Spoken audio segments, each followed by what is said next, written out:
Demak, darsimizni boshlaymiz. Zapisda yoqdim.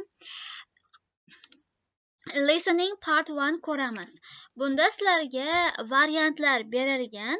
Mana shu variantlar berilgan gapga qaysi biri to'g'ri, mantiqiy javob bo'lsa, o'shanisini belgilashimiz kerak bo'ladi. Bizga berilgan vaqtda mana shu variantlarni tezlik bilan o'qib chiqamiz va gap nima haqida ketayotgan bo'lishi mumkin deb o'ylab ko'ramiz.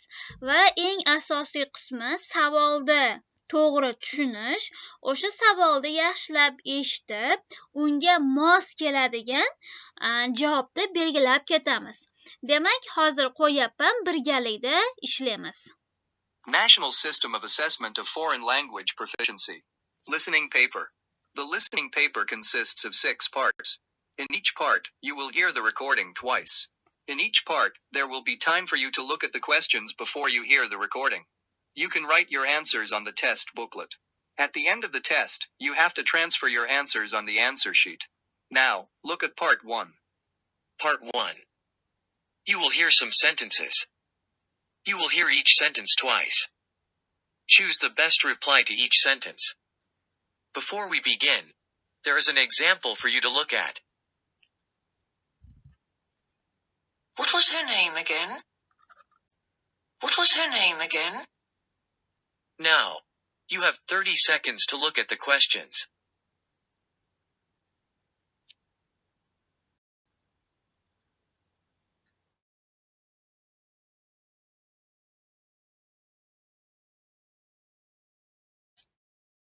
Ozgina vaqt berdi, savollarni yaxshilab ko'rib chiqinglar. Mana shu vaqtdan unumli foydalanib.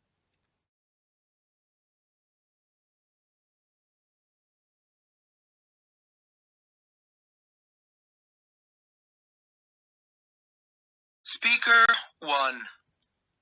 Do you think I should go to this course? Do you think I should go to this course? Do you think I should go to this course? Seningcha bu kursga borishim kerakmi? Endi variantlarga qaraymiz. Ha, men yordam beraman. U yerda emas. Ha, sen uni yoqtirasan. Qaysi biri javob bo'ladi? Yaxshi, Sabohat, Zilola, Gulyora. Demak, bu yerda yes, you like it. Bu kursga borishim kerakmi seningcha? Desa, ha, borishing kerak. Senga bu kurs yoqadi degan ma'noda aytyapti. Bu C javobga to'g'ri keladi. Demak, javobimiz bu yerda C javob bo'ladi. Yaxshi. Keyingisiga o'tamiz.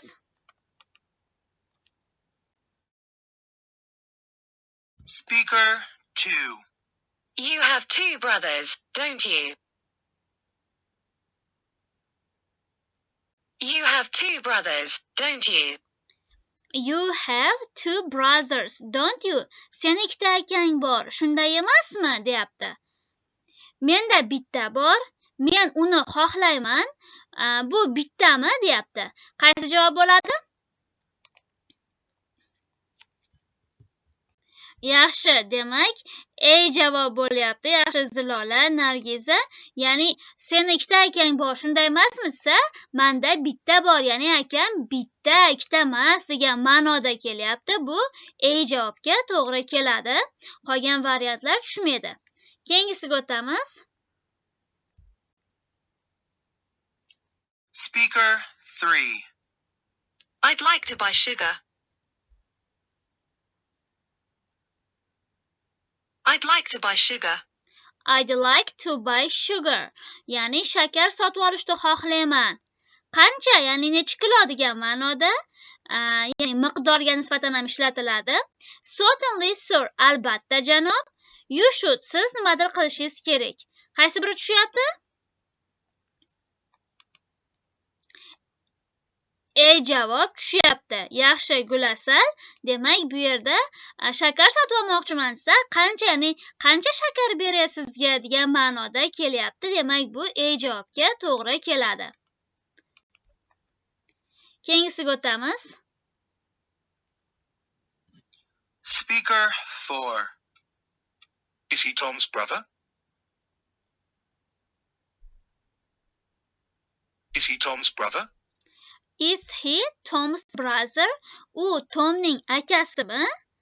Men nimadir dedim. Ha, siz kelishingiz mumkin. Yo'q, u meniki. Qaysi biri bo'ladi javob?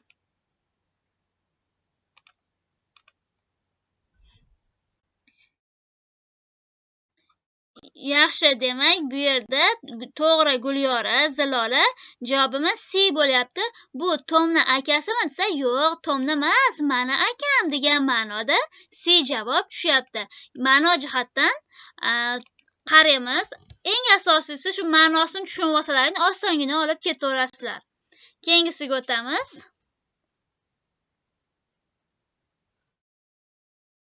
Speaker 5. Why don't you buy this pair of shoes? Why don't you buy this pair of shoes? Why don't you buy this pair of shoes? Nimaga bu oyoq kiyimlarni sotib olmaysan? Sotib ol degan ma'noda aytyapti. Ha, bu stul qulay ko'rinadi. Bata oyoq kiyim haqida gap ketdi, bata stul haqida gap ketyapti. Great, I'll go and check it for you. Zo'r, men boraman va siz uchun tekshirib ko'raman. Well, this style.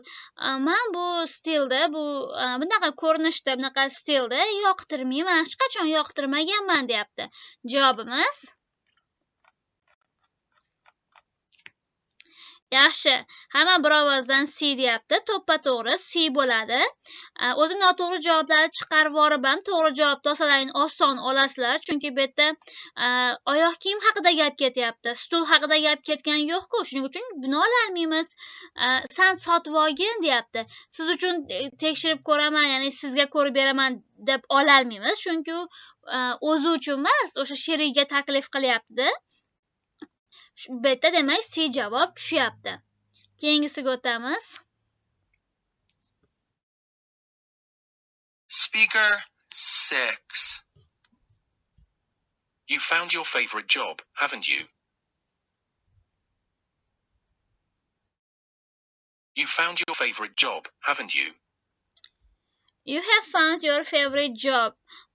Sen o'zingni sevimli kasbingni topding, shunday emasmi? Men doktor bo'laman.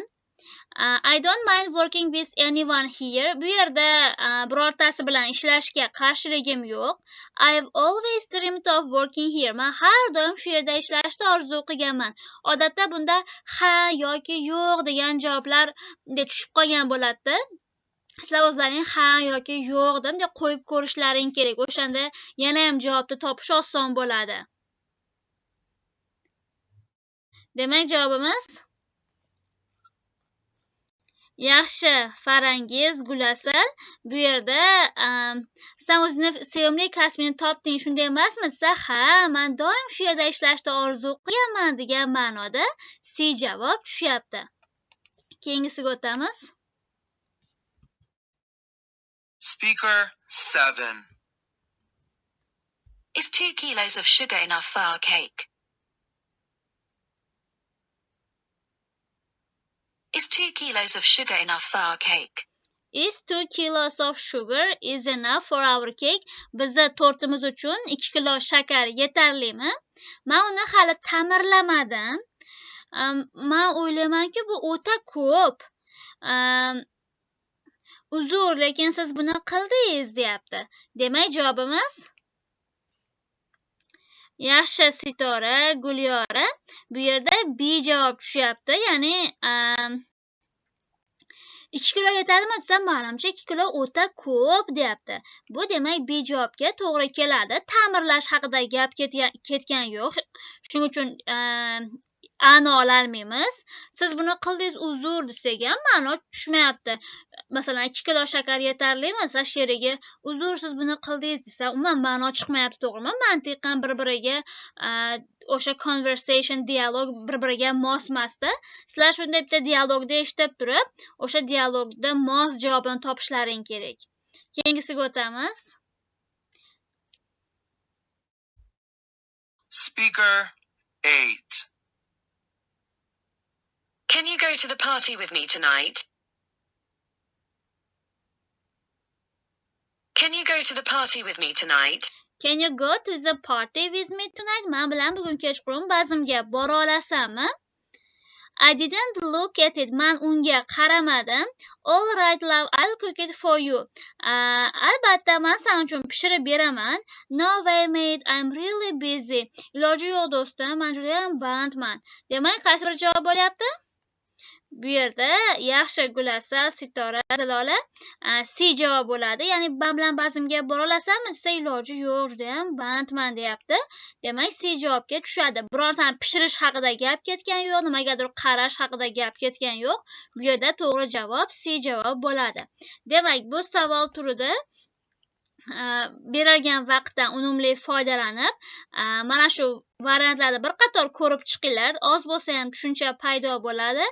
Lekin eng asosiy jihati audioni eshitgandayoq agar sizlarda avtomatik tarjima qilish shakllangan bo'lsa, shuni eshitib tushunishlaringiyoq to'g'ri variantlarni olib ketaverasizlar. Shuning uchun tarjima qobiliyatlarini qancha oshirsalaring, so'z boyliklarini qancha oshirsalaring shuncha yaxshi eshitasizlar.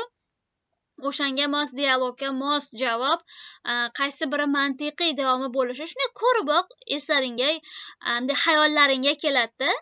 Masalan, hozir tarjima qilib beryapman, oson olib ketyapsizlar, lekin shu tarjimani o'zlaring qila olsalaring xato chiqmaydi, bemalol ishlashlaring mumkin bo'ladi.